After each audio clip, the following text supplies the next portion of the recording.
every year we have this Kartik Navada Mandal Parikrama we've been having for 9 years now. And fifth day, everyone waits for the fifth day. It's the highlight of our parikrama, where many senior Prabhupada disciples come and they relate many Srila Prabhupada's divine pastimes. We have heard Mahaprabhu's pastime and his associates. And we are extremely fortunate that we are able to actually see the disciples of Srila Prabhupada. We are able to hear from them, to understand Prabhupada through them. It's the greatest benediction. Some of us may not have seen Prabhupada personally, but seeing Prabhupada through them is the best way to realize Prabhupada and surrender our very life and soul to the lotus feet of Prabhupada. We should take advantage of their presence. It is our strength. Purity will come from here. Our dedication to Prabhupada will come from here. Hearing from them and being very, very attached to Srila Prabhupada. So we are very happy that we have Srila Prabhupada's dear disciples, Harishari Prabhu, Sahadev Prabhu, Sarvadrik Prabhu. Of course, we have Bhakti Vigna Vinasak Narasimha Maharaj in our parikrama, and our dear guide, Mayapur Dham, Narashar Prabhu. So usually what we have is Harishar Prabhu suggested maybe Maharaj can start relating one Prabhupada pastime, and all five of them will keep on rotating. আমাদের কয়টা mic আছে? তিনটে। আমি কটলেস ওনাকে দেবো, হ্যাঁ, নার্সার প্রভুকে দেবো, আর ইনাকে ওকে।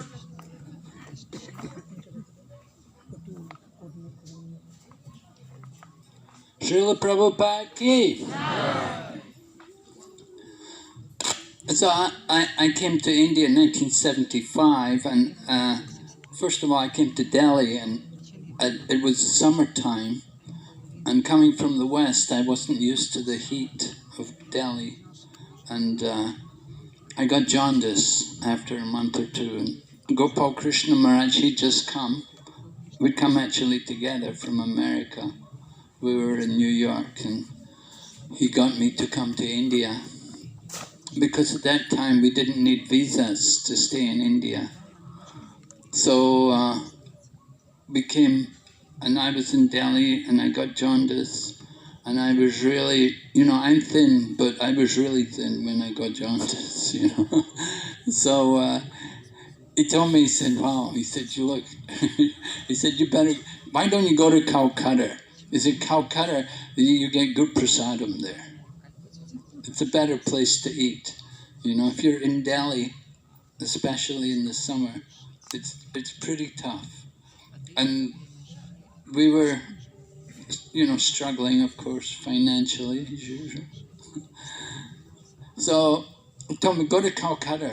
He said, it'll be better for you. He said, they have nice prasadam, I think you'll get help. So I came to Calcutta, and I was there, and Prabhupada came there.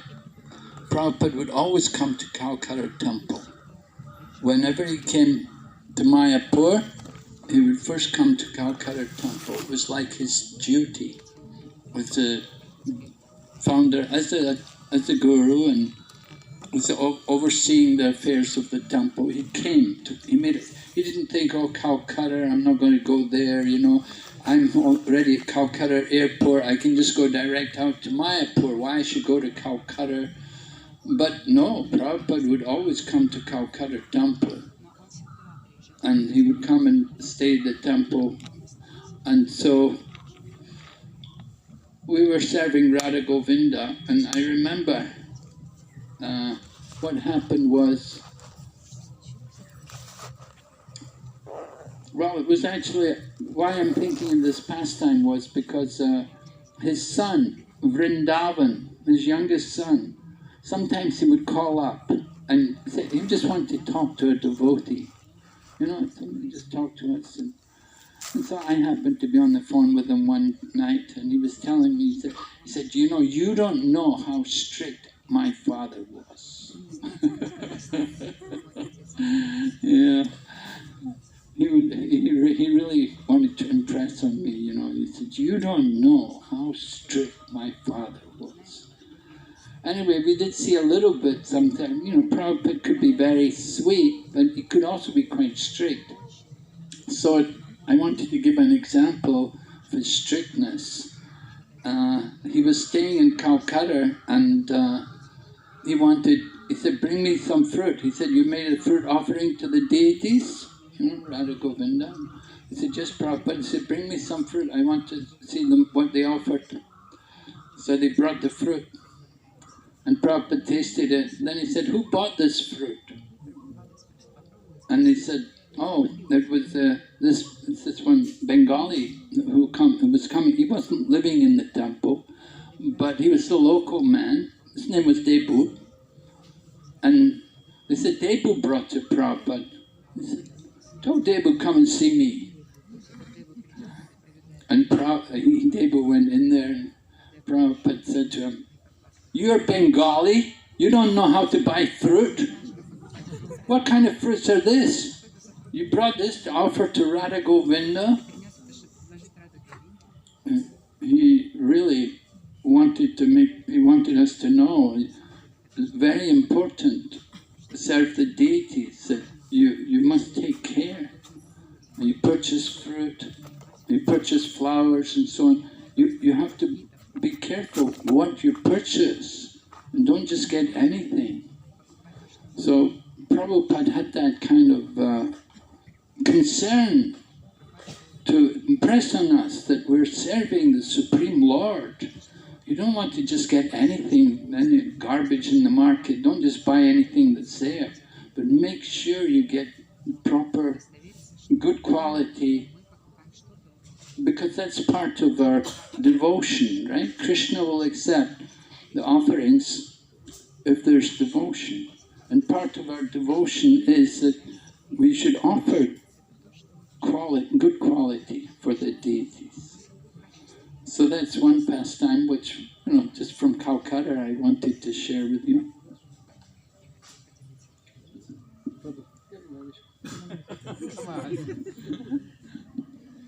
Namo Vishnupadaya Krishna Krishnaya Bhutale Srimate Bhakti Vedanta Swaminiti Namne Namaste Saraswati Devi Gauravani Pracharini Vishesha Srimadi Vastachadeshita. So this is a story of how I first met Srila Prabhupada. People ask me, what was your association with Srila Prabhupada? This is the story.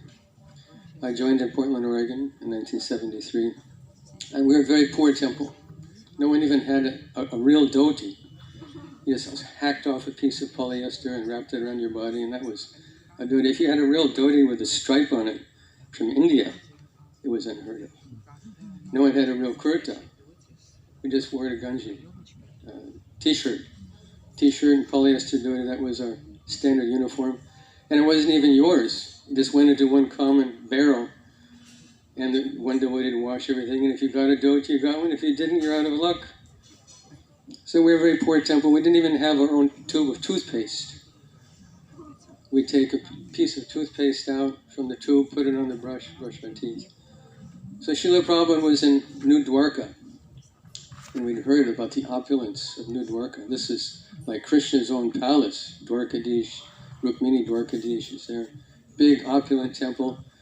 And all the brahmacharis have their own tube of toothpaste too.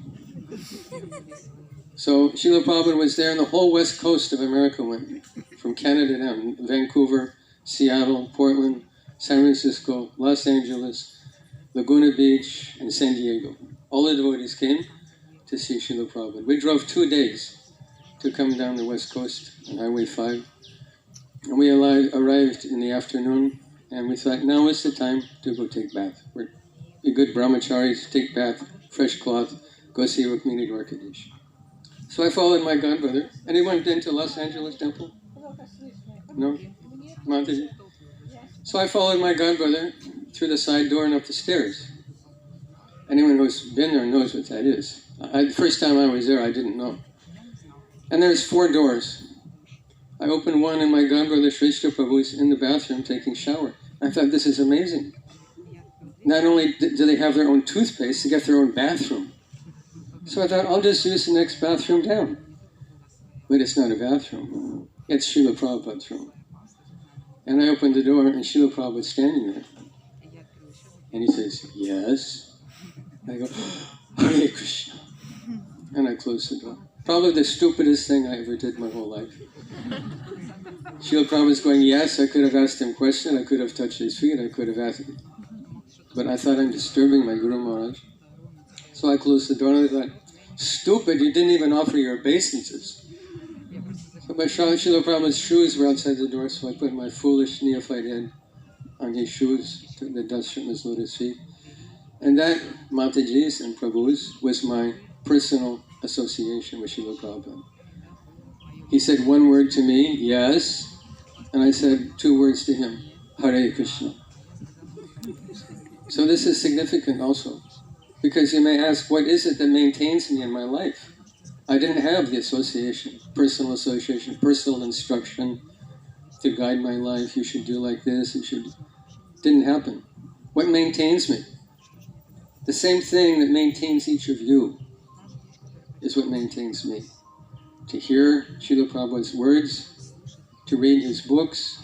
We sing every morning, Guru Mukha Padma Vakya Chitete Korya Aikya Arna Karya Manayasha.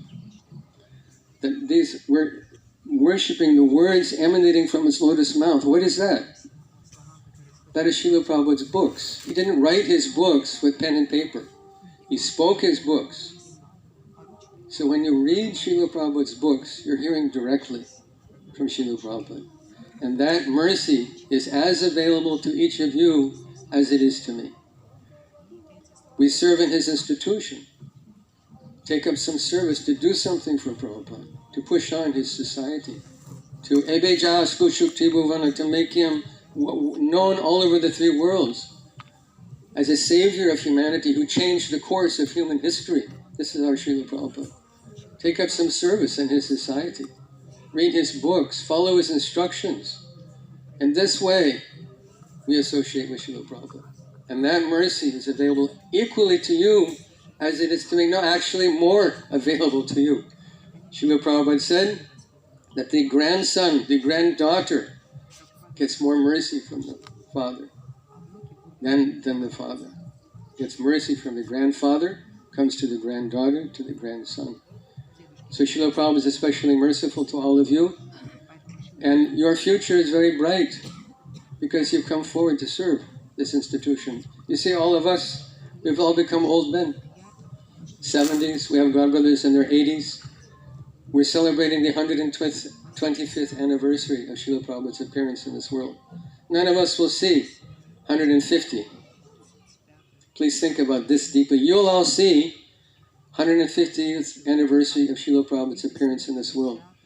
Please think, what do you want to do for Srila Prabhupada to make that a stellar occasion? What do you want ISKCON to be in 25 years? That responsibility lies with you. Because sooner than you think, the responsibility of ISKCON is coming to your shoulders. And in a few short years, we're all gone. And that responsibility comes to you. And we become encouraged by that, by hearing from Srila Prabhupada, by following his instructions, reading his books, distributing his books, and taking up the responsibility that he gave us. Hare Krishna.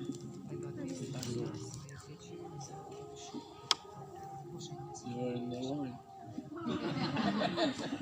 Namo Vishnu Padaya Krishna Prasaya Bhutade Srimati Bhakti Vedanta Swamini Namani Namaste Saraswati Devam Gauravani Pacharine Nirvishesha Shunyavadi Paschachadi Satarane Om Akanatmananda Shyakanangana Shalakya Chakshun Militamena Tasmai Shri Gurave Namaha. Jai Prabhupada. I want to tell a story. I've told this story a few times, so some of you may have heard it before. Okay, yes, my name is Sahadev Das. I took initiation from Prabhupada in 1972 in Sydney, Australia. I was basically a Bajari my whole time in ISKCON, and which I enjoyed very much. So, I mean, in the 70s, we didn't have any other life besides serving Prabhupada. Because we were living in the temple, we would get up 4 o'clock in the morning, 3:34, and we'd be engaged all day. And 10 o'clock at night, when our head hit the pillow, we were asleep even before the head hit the pillow. So there was no need for psychotherapy or anything. We were also happy. We were actually very ecstatic. You know, at the time, we may, you know, it was difficult because for a conditioned soul to practice Krishna consciousness, it can be difficult because of material desires. So maybe difficulty was there, but the actual service and our connection and relationship to Prabhupada was ecstatic. I can't think of any other word to describe that. Anyway, I want to tell a story when Prabhupada came to Melbourne once. I was hearing that when Chaitanya Mahaprabhu, wherever his foot touched the ground, there was a huge gaping hole underneath each foot. Because the devotees that would take the dust from the feet of Chaitanya Mahaprabhu. So I thought, I have to get some dust from Prabhupada's feet. And so Prabhupada would take morning walk every morning. So I went on the morning, I was going on the morning walk every morning. So I decided, okay, I'm going to grab a very big handful of dust from Prabhupada's feet. So I got right behind Prabhupada, and on the right-hand side was Madhvisa, and on the left side was Deepak. I think Deepak was the temple president at the time of Melbourne, and Madhvisa, he was the GBC. And Prabhupada is in the middle. I was right behind. So then his foot is coming up. So I leant down. I was going to take a big handful, but there's no imprint in the grass. And it had been raining a little bit the night before. I hope you can understand my accent. But it was raining a little the night before. So the ground it wasn't muddy, but it was soft. Soft enough for me to put my hand in quite deep and get a very big handful. And so I could see the imprint of Madhvisa and Deepak on each side of Prabhupada. But Prabhupada, there is no imprint. So I got so confused that I didn't know what to do. But then later I heard that Jamuna, she mentioned that when Prabhupada was walking in, I think it was in Bhaktivedanta Manor, Tiddenhurst, which was George Harrison's, John Lennon's house. Yes, that's right. Thank you. What could I do without my brothers? So she noticed that when Prabhupada was walking, then there was no imprint in the long grass. So that confirmed that what I was experiencing wasn't a flashback.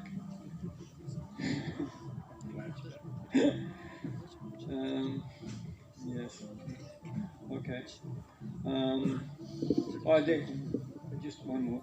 And so the real magic of Prabhupada is that he turned hippies into happies. We weren't really hippies. I mean, most of us came from middle-class families. So we were just frustrated because we had everything we wanted and needed and we weren't happy. So we were looking for something else. And so Prabhupada was able to snatch us up at that point in our life when we were really searching for something. Okay, Jai Prabhupada. Is this working? Hare Krishna, Srila Prabhupada Ki Jai. I'll just briefly mention that Sahadev Prabhu was the third devotee that I ever met. I gone from England to Australia, immigrant, in 1971. And the second day I got off the boat, we went by ship actually, all the way from England to Australia. It's about a month's journey. And when we got off the boat the first day, we went downtown Sydney, and there was a group of devotees there chanting. I'd never seen them before. I had no idea what they were doing. I had no idea about Krishna or anything. I was just, that time I was going through some kind of inner turbulence. I'd had some experience which made me realize that not everything was what it appeared to be. So I was kind of starting to pursue, the idea of some altered reality maybe. I didn't know exactly what it was. But anyway, I was searching. And so we got off the boat, we went downtown Sydney, and there were the devotees. One of them, by Bobby Dassey, she's the wife of Chiru Prabhu from Utah, Spanish Fork. Yeah. And she was selling Back to Godheads. So I purchased the Back to Godhead, and then the lights changed, traffic started up, my friends dragged me away, and then that was it. That was my first meeting with the devotees. Later on, I moved up to northwest Australia. I worked for 6 months on the mining camps there, and because we had no money. And whilst we were there, then I would take out this Back to Godhead that I'd purchased and try and figure out what was in it. It was quite difficult, actually. The first time I got it, it was a number 37. So when I bought it from Baibabi on the street there, we looked at it. I had 3 friends that came from Australia with me. We had met maybe about a half a dozen other guys that were from different parts of England. So we were all in a big group. So I was the only one that was interested in the devotees. They kind of attracted me. So we were staying in a hostel for 1 week or 2 weeks free. And when we got back to the hostel, we looked at the magazine, and it had the Rasta dance on the front cover. And when we saw that, we was completely, baffled. What's going on here? All these little blue fellas, and flowers falling from the sky, and I couldn't figure it out at all. Then when we opened it up, it was even worse. There was a hand painting, not a painting, a drawing of Narada Muni. When I saw that, because it's very beautiful, and as soon as I saw the drawing there, I thought, who's this woman? So I was quite conditioned. I tried to read what was in the contents of the magazine. I couldn't figure anything out whatsoever. But somehow or another, I felt that I had to keep this literature, this magazine. And later on, I'll take it up again. So I put it in my suitcase. We left Sydney. We went to, as I say, northwest Australia. I was up there for 6 months. And so now and again, I would take out this magazine and try and read something. One of the first things that I read was from Prabhupada's article, because the lead article in the BTG was always by Srila Prabhupada. So one of the first things that I read there, Prabhupada was talking about yoga, and I'd become interested a little bit in what yoga was. And in fact, when we left London to get on the boat to go to Australia, I wandered into a newspaper shop, and they had this yoga magazine. So I immediately bought it. I was thinking this is something interesting, which will help me in my search a little bit. So when I sat down and I started to read it, then the whole thing was just about exercises. Do this exercise, do that. I had no interest in that at all. And I was thinking, if this is yoga, it's going to take me lifetimes before I figure this one out. So I looked through it, and there was one article which was how to meditate. So I thought that sounds interesting. So I opened it up, and then the whole article was about how if you put an apple on the corner of a table and you sit down and you stare at the apple, that's meditation. I thought, this is crazy. I had no idea of anything, but at least I knew this was not what I was looking for. So later on, anyway, we went to Northwest. I was trying to read this Back to Godhead, and gradually, a few things started to make sense. So I kept on reading it. Prabhupada at one point mentioned about chanting Hare Krishna. This is the way to spiritual advancement. I thought, wow, this is far out. You can do yoga without the exercises. Prabhupada said this is Bhakti yoga, so it's superior. So I was interested in that, and I chanted a little bit, but not much. And then after 6 months, I got to a point where I was so disenfranchised by material life. Sometimes I would go out the place where we were working, and we were working 12 hours a day, 7 days a week actually. And I was looking at this Back to Godhead now and again, and little bits here and there would make more and more sense. So finally, after 6 months, I got to the point, I've got to go and find these people and find out what they're really all about. I'd lost all contact practically with, the mundane world. Sometimes I go on the work site and it was like I was watching a television. I just didn't feel part of it anymore. And I thought, maybe these people will know something. So I left there. I traveled about, I don't know, what is it, 1,000 miles. Anyway, I traveled from the northwest, went down to Perth, across to Melbourne, and then to Sydney. Sydney, of course, was where I first met the devotees. So I thought, I have to go back and find these people. So on the way there, I had one guy that we met on the mining camp, and he just had been away for 2 weeks on holiday. He came back. He was really fired up. And he said, I found, the answers, what we're looking for. So he explained to me that he got this book by a well-known guru, J. Krishnamurti. I don't know whether any of you have heard of him. If you haven't, you're very fortunate. He had written a book, quite a few books actually, and his main theme was that you don't need a guru. You are your own guru. Yeah, so when you've read this book, you don't need me to tell you this. So after you've read this book, throw it away. Be your own guru. So this guy had read this and he was very fired up. It was like a revelation to him. So I thought, okay, I'll when I go back to civilization, I'll buy this book and read it. So I picked it up in Perth. And when I opened it up, the first thing that I looked for was the table of contents, see what the topics were about. I think the book was called The First and Last Freedom. I might be wrong on that, but anyway, so I saw chapter 3, Is There a God? So that was one of my kind of pursuits. I was trying to figure out what this little word, G-O-D, what it actually meant.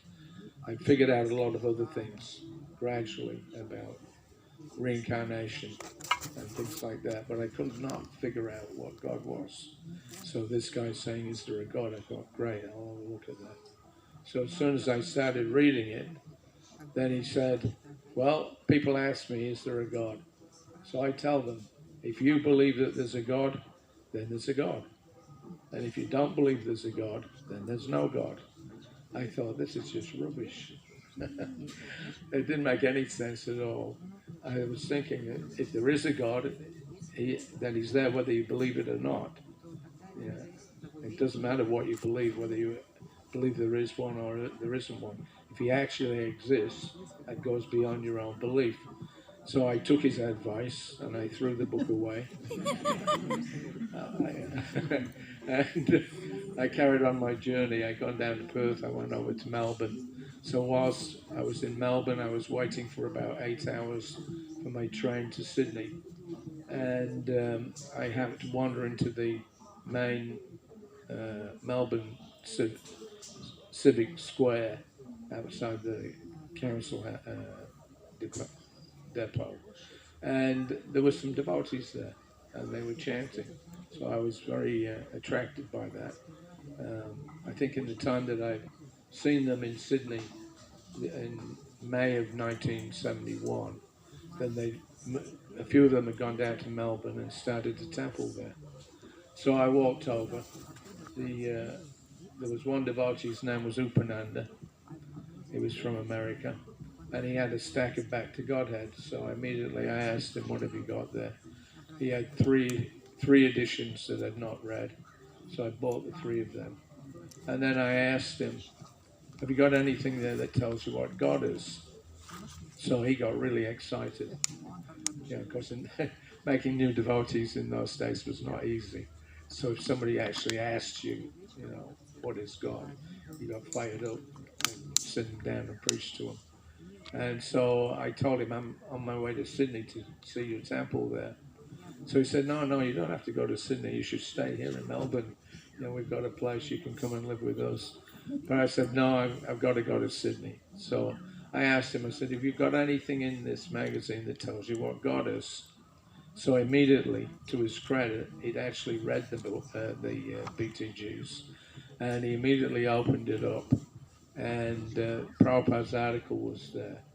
And so he read out one paragraph from that God is omniscient, God is omnipresent, God is omnipotent, and God is a person, and his name is Krishna. So I put my finger in where to keep as a marker, in case I lost the page. And I thought, I'll go over, there's a few hours till the train comes. So I went over to the riverbank, the River Yarra. It's just near the main railway station. I sat down, I opened up the Back to Godhead at the place where he'd indicated, and I started reading. And that was my epiphany. I don't know whether you know the word epiphany. It's a moment of absolute realization. And as soon as I started reading, God is omniscient, it was like whooing, like a light was going off in my head. And God is omnipotent, whooing, another light went off. Omniscient, boing, another light went off. And then he said, and God is a person. And that was it. It was like 1,000 lights going off in my head. I thought, of course, he has to be a person. If he's got all these attributes, he's got to be a person. Nobody had ever told me that before. I'd never been told that when I was a little kid going to church. Of course, I only went to church till I was about 10, and then I got fed up and stopped going. But it was a revelation that God was a person. And then Prabhupada said, and his name is Krishna. And I thought, wow, this is far out. God's got a name. So that was the kind of the background of ignorance that we were coming from. But I read it, and I was so happy that I finally found somebody that was saying something truthful. I could understand immediately from reading Prabhupada's article that whatever he was saying, he knew what he was talking about. These other guys, meditating on their apples on the table, or whatever it was, be your own guru, it was all nonsense. And this was the real thing. I knew it. And so then it immediately came into my mind that if I actually accept that this is true, I've got no choice. I'm going to have to find these people and join their temple. I'd never been to a temple before. I had no idea about it.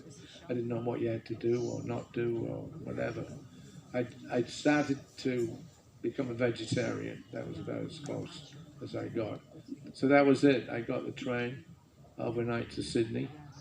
I spent 4 days wandering around the streets, hoping I would bump into the devotees. I had no idea where they were. And I think on the 4th day, I was wandering around George Street or Pitt Street, someplace. And then I saw the devotees. So I immediately came over, and Sahadev was there. He just shaved his head about 3 or 4 days before. He had all cuts and things in his head. That was a common thing with the devotees. It's You know, we did our own shave-ups, so sometimes there were a few accidents. He had spots all over his head and blood. And I was thinking, what did they let him out like that for? Scare people away. Anyway, I went up to him and I started talking. He told me where the temple was. And maybe I bought another magazine. And then that was it. I'd actually rented a house the day before or 2 days before. And it turned out it was only like a mile away from where the temple was in Glebe. So that was it. I started going around to the temple. After about a week, I decided I'm not going to pay any more rent on the house. The friends that I come from England with, they were still up in the northwest, making money. So I wrote a letter and I told them where I was. So you can take up the rent. I'm joining this Hare Krishna temple, and that was it.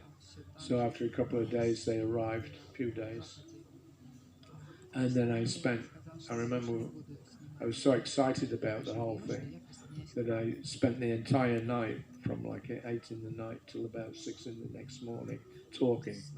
I just talked and talked and talked, explaining what was going on and why now after, I mean, two of these guys were friends of mine from school. So we'd met when we were about 7 or 8 years old. Then we went, to Australia together. And now I was leaving there and joining this group of very strange people. But I had to do it. I knew this is if I accept that this is true, if God really is everywhere, and if He knows everything, and He's in control of everything, then that means that there's nowhere where I can go. There's where He won't see me. There's nothing I can do that He won't know about, and I'm powerless because He's in control of everything. So that was it. I just went to the temple and I joined almost. Well, I was serving in the daytime. I get up at 6 in the morning. I walk to the temple, spend all day. We were doing some renovation work at that time. Prabhupada was expected to come, and then in the evening I'd go back to the house that I was staying at, and I'd have one cigarette in the morning before I went to the temple. And then when I came home at night, I had another cigarette. So, like that. And then I was there for about a week. There was one devotee there. His name was Hanuman. He was a French Canadian. He was a very odd character, but kind of charismatic in his own way. And every day that he saw me, he'd come up. My hair was down past my shoulders at that time. And I'd actually taken a vow a couple of months before that I was never going to cut my hair again. But then when I met, the devotees, then I realized such a vow is completely useless. And I have to take the vows that the devotees have taken, not eating meat, whatever. So Hanuman, he would see me at the temple in the daytime, and he'd come over and he'd grab me by the hair and shake me. When are we going to take this off? So I told him, when my friends come from the northwest, then you can shave me off. So after about a week, they actually arrived. I spent all night talking to them and explaining everything that I'd discovered. And then the next day, I went to the temple. I packed up all my stuff. I gave away all my clothes. I gave my record albums, about 60 or 70 of them. And I just joined the temple. And I think the first or second day that I was there, Chiru was there. He was speaking with the temple president, Mohanananda. So Mohanananda, he was 19 years old. He was the temple president. He'd been sent from America to try to get things going in Australia. So we had a 19-year-old boy as the temple president. The oldest person in the temple was 28 years old. We thought that he was ancient. And, we had like about 10 or 12 devotees, and that was it. So I got shaved up, I moved in, and then we got the news Prabhupada is coming So I joined, actually, I think I got shaved up on St. Valentine's Day in mid-February. And then we were told Prabhupada is coming. Wow. So we were really excited. We were renovating the building so that Prabhupada, we had a decent place for the deities, etc. And on April the 1st, then 72, Prabhupada actually came. And there was one devotee there, his name was Upendra, and he was one of the founders of the Yatra.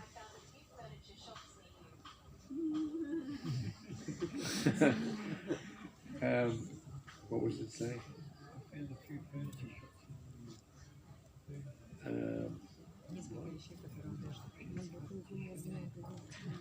Furniture. No, I'm not asking about that. I'm asking about what I was saying. Talking about Upendra. Right, Upendra. So Upendra, he had joined in 67, and he was one of the first personal servants of Srila Prabhupada. And actually, he was the last personal servant of Prabhupada in 1977. So he had come with Bali Maharaj to Sydney to open up the first Hare Krishna temple there. So sometimes he would tell us stories about Srila Prabhupada, and we, of course, we were all wrapped in that. So there was a build-up of consciousness. And Upendra told us, he said, actually, Krishna consciousness is said to be the highest consciousness. But he said there's actually one level even more higher than that, and that's Prabhupada consciousness. So he said, you will see when Prabhupada comes, what is it, what that means. So Prabhupada arrived on April the 1st, and he was there for about 10 days. He did some programs in Sydney, then he did a few programs in Melbourne. There was a poster that the devotees had made, Jagat Guru, spiritual master of the universe, and they were advertising. And they got like 2,000 people to the Melbourne Town Hall. Prabhupada gave a wonderful lecture. So it was looking very promising. And then Prabhupada came back up to Sydney, and then he gave initiations. So everybody that was in the temple, Prabhupada said just everybody can be initiated. There was one or two people like that, Rajendra. There was one or two boys that had joined like a few days before. Immediately Prabhupada initiated them. Sahadev was initiated, I was initiated, and all in this big jugya. There was about 18 of us. So for the whole week, or 10 days, all we could think about was Prabhupada. And it was kind of like, I was a bit apprehensive. Whilst I was up in the mining camps, I had earned some money. It was the first time in my whole life that I'd ever had any money. I'd saved up about $1,500, which in those days you could buy a brand new car for that. So I had this money. Then I met the devotees, I joined, and then I realized this is not really my money. This is Krishna's. So I gave it to the temple. So Mohanananda and Charu, they had a system. I walked in the door one day and they were discussing in the office. They had no money and they couldn't figure out where they were going to get any money from. And I think they purchased this double-decker bus and they were converting that into a temple, like a traveling temple. But they had no money. So I was kind of hearing through the door what they were saying. So when they saw me, they stopped. They, yeah, what's that? I said, well, I heard you saying you need some money. So I've got some. So immediately they stopped. They looked at me, oh, really? And what are you going to do with that? Well, I said, I was thinking it's obvious it's Krishna's money. I'm going to give it to the temple. But I never mentioned it. And as soon as I said I had some money, I could see their whole demeanor changed. Oh, wait a minute, what's happening? This boy's got some money. So I said, yeah, I've got, 50. They asked me, how much have you got? I said, about $1,500. As soon as they said that, Mohanananda leapt up into the air, like 3 feet up in the air. Haribol, this is Krishna. And I was thinking, I'm the one that's giving it, not Krishna. So anyway, then they stopped. They said, well, what do you want to do with it? I mean, we can help you take it out of the bank. So I said, it's all right. I'll just go to the bank tomorrow morning, shut the account, and I'll bring the money. So Chiru said, no, he said, I think it'd be good if you came to the temple and I'll take you in the van to the bank. So I could see he was afraid that this boy's going to go home. He's going to realize that he's just given away everything that he's got.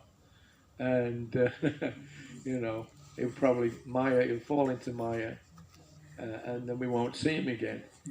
So he said, come to the temple first, and then I'll take you to the bank. And I found out later on, Churu told me they had a system. Anybody that had any money in the bank, he would personally drive them to the bank, collect the money after they shut the accounts, and use it in the temple. So that's what we did the next morning. I went with Churu to the main bank, and I drew the money out and turned around and handed it straight to Churu in the middle of the bank. And I could see the bank teller. She was looking, and because I was closing the account down. So she was looking at me, and then she was looking at this bald fellow with, bed sheets around him. And, I turn around and give the money to him. And she's kind of looking like this, but she couldn't say anything. I was very happy. But anyway, so that was the early days in Sydney, just a glimpse. I'm taking up a lot of time here. But the point that I wanted to make was that Upendra mentioned this, Prabhupada consciousness. So for the whole week that we were there, all we could think about was Prabhupada. What is he doing? Where is he staying? He wasn't staying at the temple. And we were going out in Sankirtan in the daytime. Just, the whole day was geared around, seeing Srila Prabhupada. And for me, my apprehension was whether Prabhupada would actually live up to my expectations. I'd just given away everything I had in the world, on Prabhupada's say-so, because I've read his BCG, and he'd said that everything belongs to the Supreme, so I took it literally. So, I was thinking, I was apprehensive. I didn't know what to think. Will Prabhupada actually live up to our expectations or not? So, when the day that he arrived, we had the double-decker bus. We fixed it up with some of the money that I'd given the temple, and we were getting ready. We heard Prabhupada was arriving in the morning, and so we were getting ready. I was sweeping out the bus, and one of the devotees, the 28-year-old old man, he came suddenly running out of the temple. A black taxi had pulled up at the front. The doors opened, and Shyamasundar, Nandakumar, Pradyumna, and then Srila Prabhupada all stepped out of this car. So there'd been a mix-up. We were given the wrong information, and they had arrived a few hours earlier than what we expected. Fortunately, we were still at the same address that was printed in the Back to Godhead. And so they came straight to the temple. And when Raghunath saw him, he started running around, Prabhupada's here, Prabhupada's here. So everybody came rushing out. In the meantime, I was cleaning the bus. I got off the bus, offered my full-length dandavats in the middle of the road. And Prabhupada was standing there very quietly. And then Mohanananda came running out. So he was quite tall, and as I say, he was only 19 years old. He had red hair also, so he was a bit of an emotional kind of character. Not to stereotype anybody, but so when he came out, he saw Prabhupada there in the middle of the road. He ran forward, he flung his arms around Srila Prabhupada. He said, Prabhupada, Prabhupada, Prabhupada. Even I knew, I was only, in the temple a couple of weeks. Even I knew you're not supposed to do that. But Prabhupada just smiled, he accepted the enthusiastic greeting. Then Mohanananda realized he should have offered his obeisances. So he got down and, bowed his head to the floor. And then after that, we went into the temple. So Upendra, of course, as I say, was there. So that at the end of the trip, when Prabhupada left, he went to New Zealand. Then I realized it was kind of like when Prabhupada left, it was like all the energy and, it's like being winded, kind of got all sucked away, and we were left kind of I felt a bit destitute. I don't know about you, but when Prabhupada left, it was like it took us a little while to kind of build back up the energy and enthusiasm again. And some people actually that were initiated, they left the next day or after a couple of days. There was one boy called, he was 17, he was called Ray, so he got the name Rajendranath. So as soon as Prabhupada left to go to New Zealand, he left the temple, and we never saw him again. So that was reported to Srila Prabhupada that this boy got initiated, and the next day he's gone. So Prabhupada said, he did not accept me, and I do not accept him. That was his comment. So it's not just a formality. There's an inner acceptance. Anyway, so I can say that first experience that we had with Prabhupada coming was exceptional. And it really opened up a whole new vista of consciousness that Prabhupada was there. His works were there. We could communicate with him. It was just a wonderful experience. So we really realized what Upendra was saying, that there's actually a higher state of consciousness than Krishna consciousness, and that's Prabhupada consciousness. Srila Prabhupada ki. Yay! Thank you, Prabhuji. Hare Hare Krishna. Krishna. I just wanted to remind the Prabhus that they actually want us to do rotation and like small discussions. But in the Bhagavatam, when I think Dhruva Maharaj met the Supreme Personality of Godhead, then then the Lord touched him on the head. He kind of gave him the ability to speak and to glorify the Lord, because then he glorified the Lord with so many prayers. And we see that these devotees, they met Srila Prabhupada, and then somehow, I don't know if he touched them or what he did, but if you turn the tap on, it's like a faucet, and then it just flows from them. And so I can understand, they start speaking about Prabhupada and their relationship with him, and it just flows out, and it's hard to stop. So Is that a hint? it's understandable. It's a glorification, if you like. I'm not one of those, I have to say. I'm not one of those. I didn't get the touch. I did get touched by Prabhupada in different ways. I don't know, I can tell you a little story, but I've told it so many times. I don't have that many stories, so I'm not sure. It's a bit repetitive. But anyway. For you. Huh? Only for you, not for them. I've told it here in Mayapur so many times, that's why. Just last week I told it in a gathering such as this. Anyway,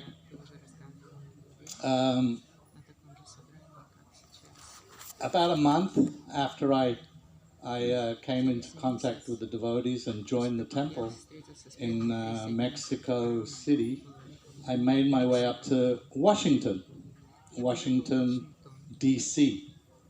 And when I walked into the door of the temple, someone put a mop in my hand and said, "Prabhupada's coming." And I had to mop the floor, get the my suitcase was right there outside the door. But anyway, mop the floor. Prabhupada's coming. It was one of those moods, and I think all of us would have experienced that kind of mood at some point or another, probably a few times.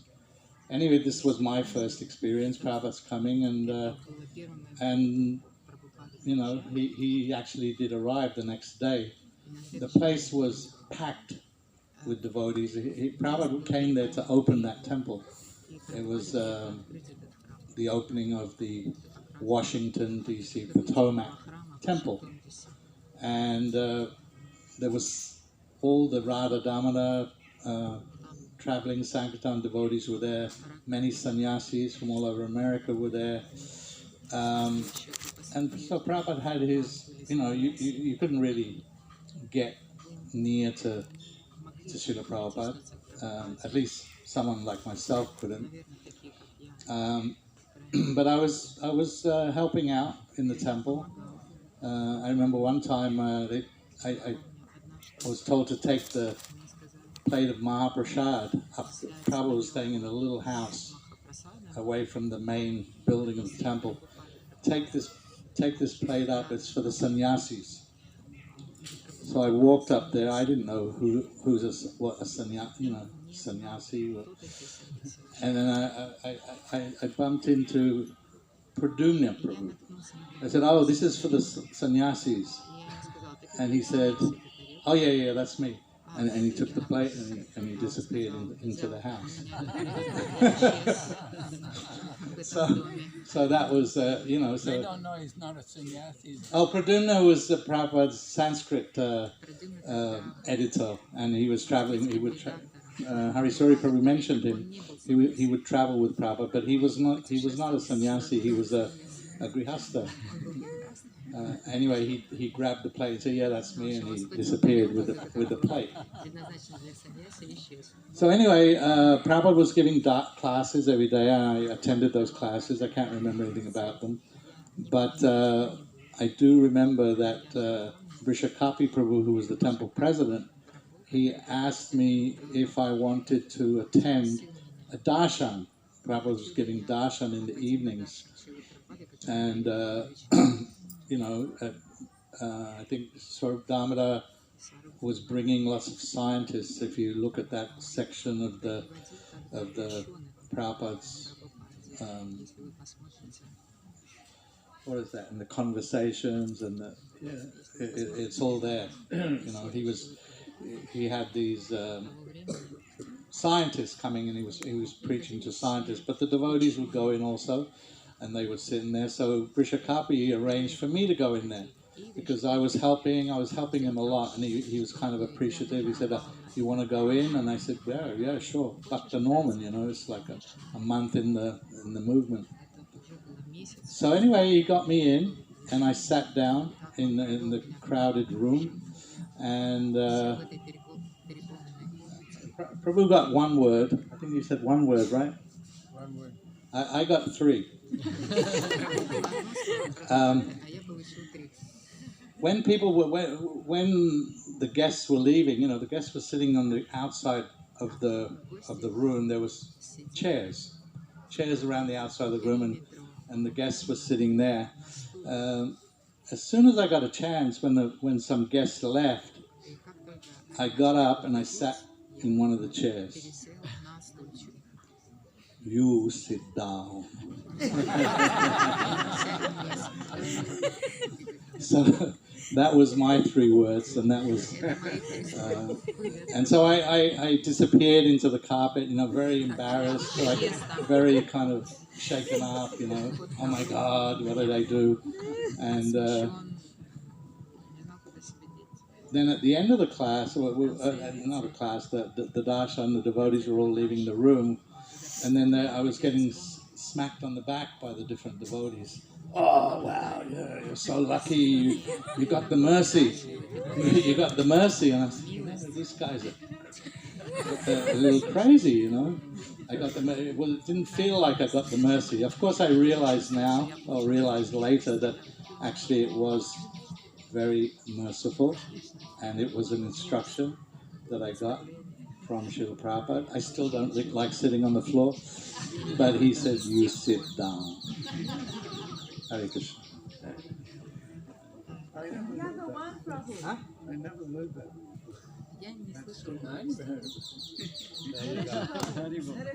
You have the other one. I have other stories, but we're doing circulation. Okay, so I wanted to tell about in London. I joined in London, and in London we had a rented house, number 7 Bury Place, very near to the British Museum, in the centre of London. It was, each floor was quite small, but there were about 5-6 floors. So basement was prasadam, then the temple, and then upstairs above the temple was Prabhupada's room, and above that was offices, and then above that was the brahmachari room. Oh, there was a room, there must have been a floor for the brahmacharis also. When I joined, there was about 20 men, 2 women, 2 ladies, older ladies. Neither of them were English. One was from France, and one was from America.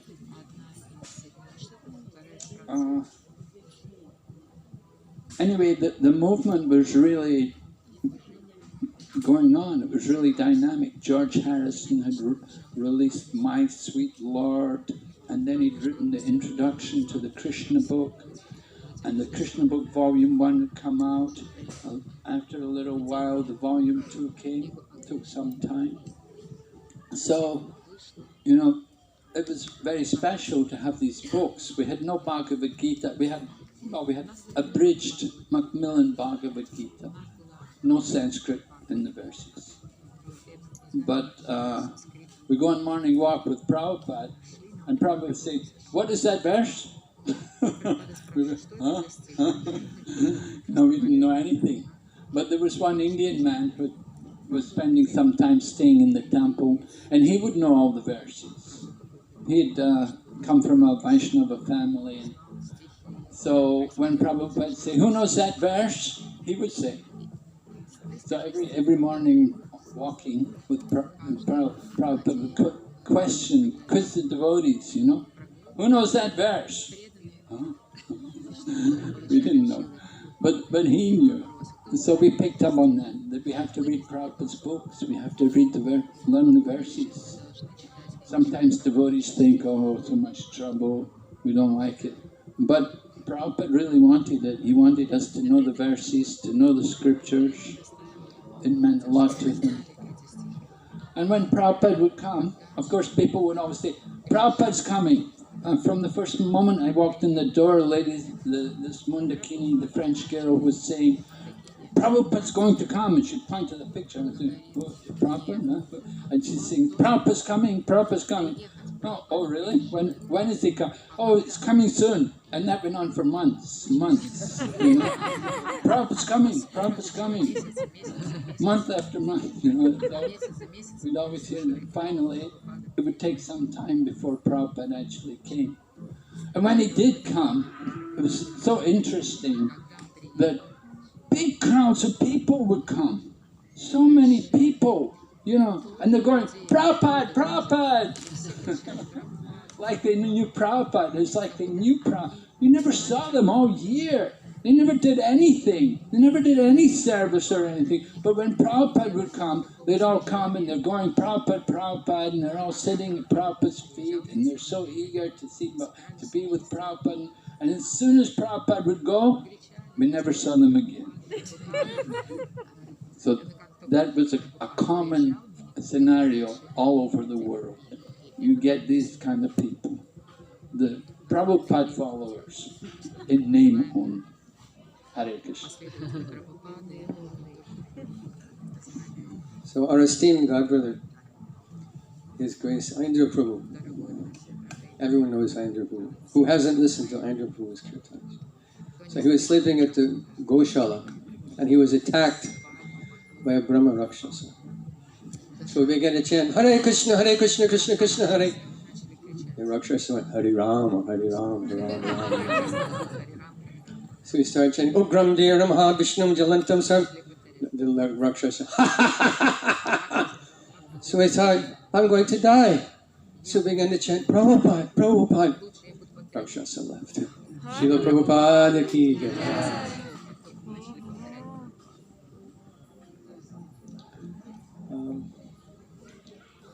I cooked for Prabhupada for 2 weeks in Melbourne. Is this good? And Use the other mic. Use the. it's still no, it's good. It's good. I just gotta get close.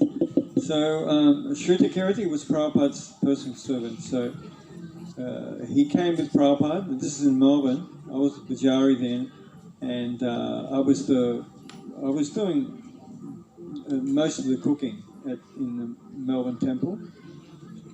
And so then Shruti Kirti came into the kitchen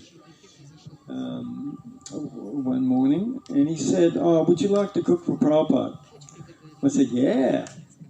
So he said, "I will teach you. I will teach you how to cook for Prabhupada." So he had a three-tier tiffin. It's 3-tier, right? No. It was 3 tiers. Yeah. For cooking. Yeah. But we were using it as a pressure cooker. Huh? There wasn't a tiffin box. It was a round Yeah. tiffin, and the one that sat on top had holes drilled in it, It and was a pressure cooker. Hmm? It was a cooker. I thought it was a tiffin. It looks like a tiffin. Yeah, it looks like a tiffin, yeah. So anyway, so we would have dal on the bottom, then 2 sabji. I was cooking a dal, 2 sabjis, and rice. And so the dal would be on the bottom, then so 1 sabji on top, and another sabji on top of that. So as the dal is cooking, then the sabjis were steamed. And, Prabhupada's digestion wasn't very good. I think ever since Prabhupada left India, his digestion wasn't good, right? Yeah, his digestion was very poor. But when Prabhupada was in India, it was all right. So there's different reasons for that. But so because Prabhupada's digestion wasn't good, so I had to cook very simply. So I made a very simple chaunch, just cumin seed, turmeric, and black pepper.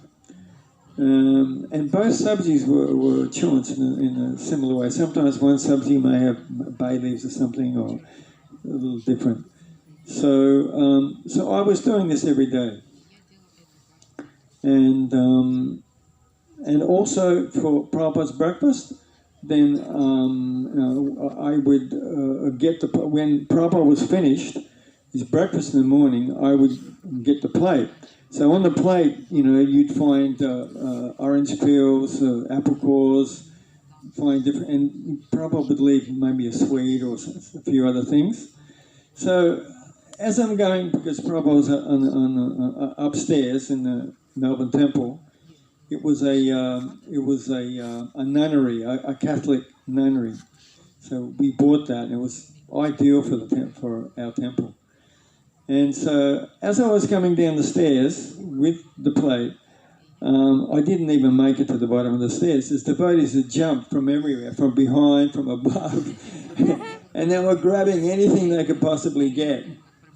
So I learned very quickly that whatever I needed, I got to grab, and then I'm holding the plate underneath with what I've got.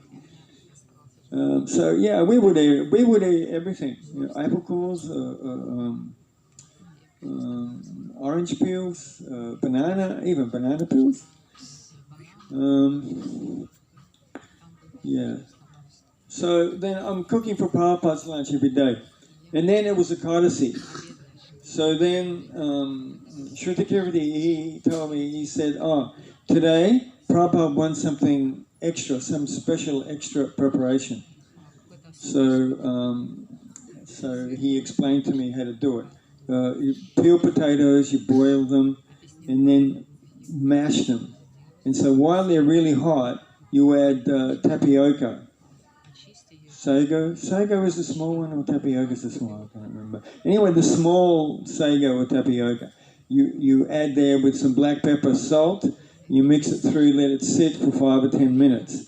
And then with that, you can make little balls and fry them.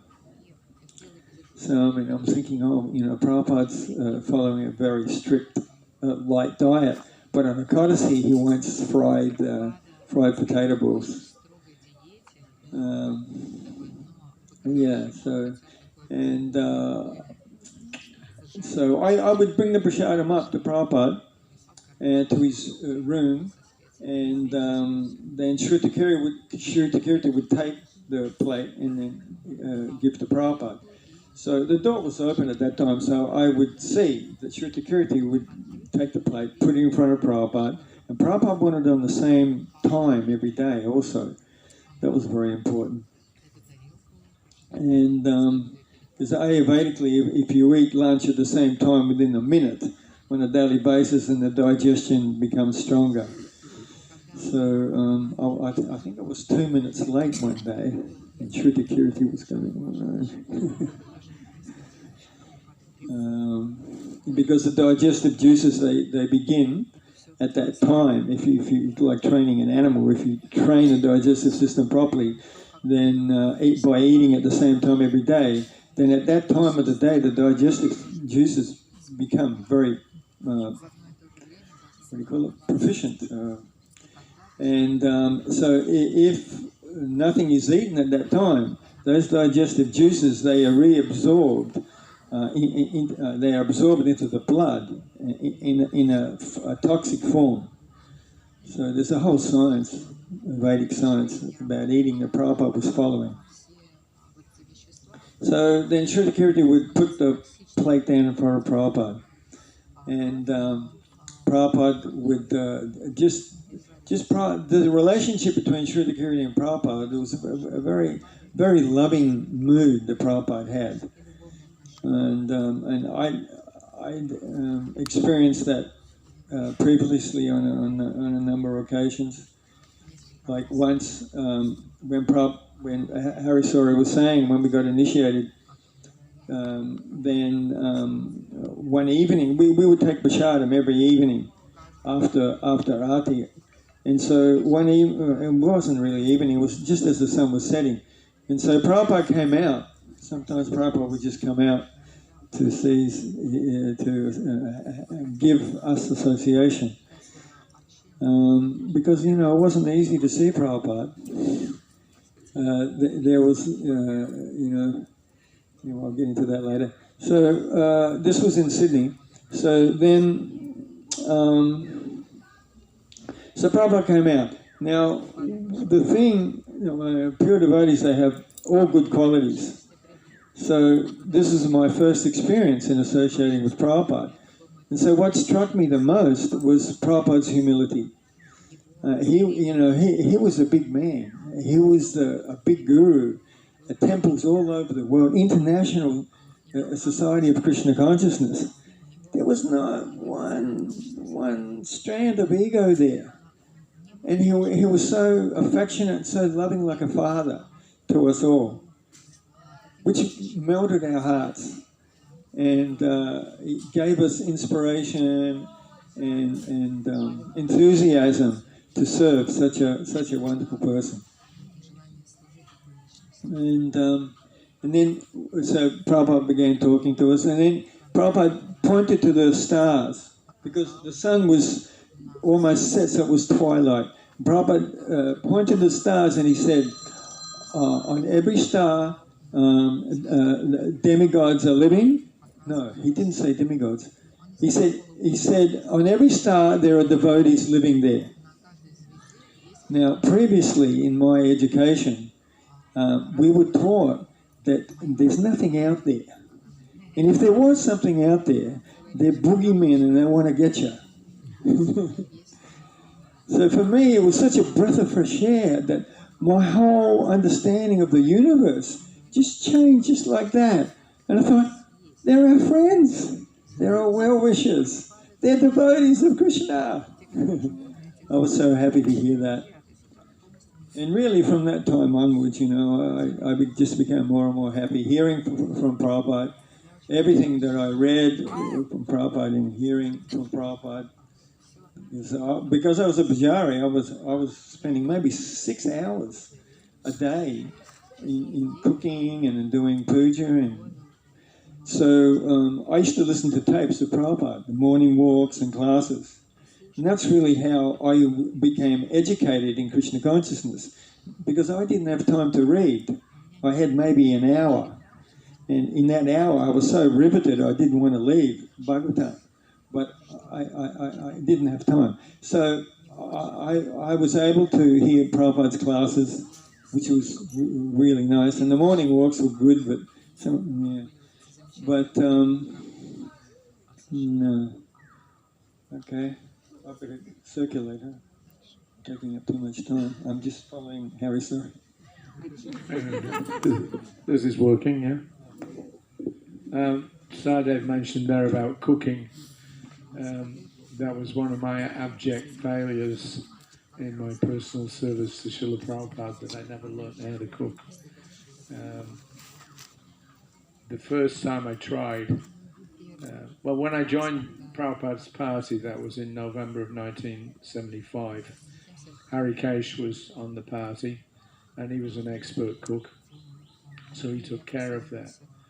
Then in early February 76, he took sannyas and he was sent back to the West. But fortunately, Nandarani and Dayananda were there in Mayapur. Nandarani was an expert cook, so she took it over.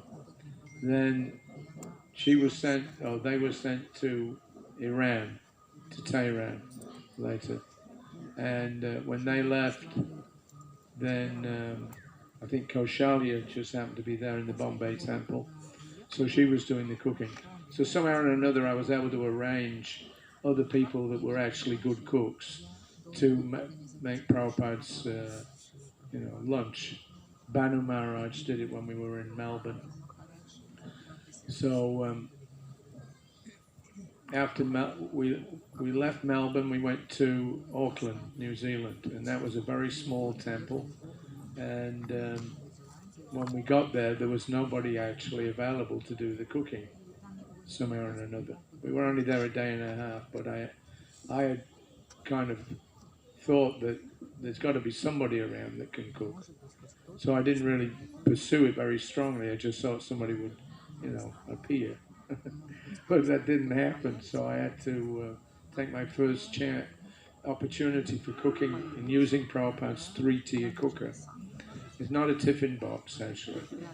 It's like a little pressure cooker. There's 3 divisions, and you put the dal in the bottom, and then the middle section has holes in it, so the steam goes up. It cooks the vegetables, and then the rice is in a pot on the top, and the steam comes up and boils the rice. So before we left Bombay, this was like in mid-April of 76, Prabhupada asked me if I knew how to cook, and I said no. So he said, I'll show you. So whilst I was giving him his massage 2 or 3 days, then in the middle of it, at the beginning of it, we would prepare the ingredients. We'd get the dal, chop up the vegetables, etc. Wash the rice. And then in the middle of the massage, you had to stop, turn on the flame, and that would start to cook. And then you go back and do the massage. And then at the end of the massage, you had to time it so that just as Prabhupada was going to take his bath, then the servant would go in and finish off the cooking. So you turn off the flame, separate the ingredients. Prabhupada liked 2 dry subjis and 2 wet subjis, rice, dal, and chapati.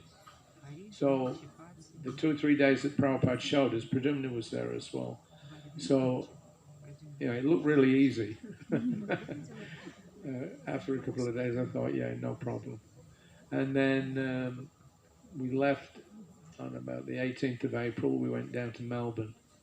And whilst we were there in Melbourne, Banu Maharaj was there, so he was cooking every day. He was expert. But Prabhupada got me to cook a couple of, what do you call it? This dahi bara. Yeah, this vada. So Prabhupada had me cook some vada for him. So I did that all on my own. not very much. But I did it, and he liked it. So I thought, great, I'm getting the hang of it. So then we left Melbourne. We went to Auckland, New Zealand, and then there was nobody there. Everybody was out in the day. I ran around the temple looking for somebody to do the cooking. Nobody was there. So I thought, well, this is it. Now I'm on the hot plate. So I tried my best. I, put all the ingredients in. I'd seen how Prabhupada had done it. I went back, massaged Srila Prabhupada, finished off his massage. And then when he went to take his bath, then I went in the kitchen expecting, as I'd seen with Srila Prabhupada, that the rice would be nicely, boiled rice. The dal would be, you just do the spicing. And then I think we mixed the vegetables into, wet and dry. So I just somehow or another thought that it was all just going to be there. And then when I walked in, I switched off the flame. And I opened up the cooker, and there was nothing left. The dal I'd cooked it for too long, so all there was like this green slime coating the inside of the cooker. And then when I touched the vegetables, they were so overcooked, they were soft, so they just smeared. And the rice also was overcooked to the point where it was like broth or something. But that was it. There were, Prabhupada was waiting for his lunch, so I had to use whatever was there. As soon as I brought it in and put it on his table, Prabhupada looked at it, and the disappointment on his face was just something I know I'll never see again. And he said, "What have you done?" So actually what had happened was I had no conception of, a high flame or a low flame. I thought if you just put it on the flame, it'll cook. So I left the flame on high, and it just, evaporated everything. So Prabhupada looked at me and said, "You are so dull. He said, you cannot cook." So he had to take whatever was there, and as Sadev mentioned, Prabhupada's, his diet, his digestion was very precarious, and so somehow or another, the next place from Auckland was Fiji, and of course there half the population were Gujarati. So every day about 20 Gujarati ladies were coming and cooking these fabulous feasts. So myself and the secretary was Pushta Krishna. We just tank up every day. Prabhupada was very happy, to get expert prasadam. He loved it. Then when we left there, then we went to Hawaii. And again, somehow or another, nobody was available to do the cooking. So I thought, right, I'm not going to make the same mistake as last time. I'll do this, I'll be really careful. So I did the cooking, brought it in. Prabhupada looked at it, the same thing. "Oh, what is this?" I said, "You useless. You have such a dull brain."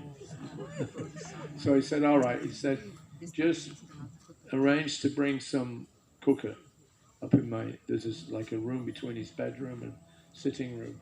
So he said, "Put it there. Just put the gas cooker there, and we'll do it there." So I was kind of mortified that now it was so useless that Prabhupada was going to actually cook for himself. Because for Prabhupada, he'd done it thousands of times, it wasn't. But for me as a disciple, to put Prabhupada in the position where he had to cook on his own. But the interesting thing was that Prabhupada never suggested even that I not continue on as his servant, because I couldn't cook.